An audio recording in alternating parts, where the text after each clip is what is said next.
श्लोकं शिवशक्त्यायुद्धोरवि भवति शक्तः प्रभवितुं न चेदेवं देवो न खलु कुशलः स्पन्दितुमपि अतः स्वां आराध्यां हरिहरविरिञ्चादिभिरपि प्रणम्तुं स्तोतुं वा कर्मकृतपुण्यः प्रभवति तनीयां सम्पांसुं तव चरणपङ्केरुहभवं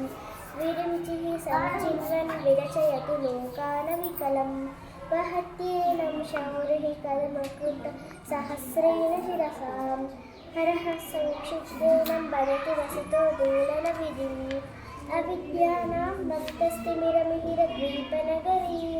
जडानां चैतन्यस्तबकमकरन्दस्मृतिजरे दरिद्राणां चिन्तामणिगुणनिकजन्मजलदौ निमग्नानां दंष्ट्रमुररिपूतिपराहस्य भवति वदन्यः पाणिभ्यमभयवरतो दैवतगणः स्वमेका नैवासि प्रकटितवराभीत्यभिनया वयत्रातुं दातुं फलमपि च वाञ्छासमधिकं शरण्ये लोकानां तव हि चरणारेण विपुला।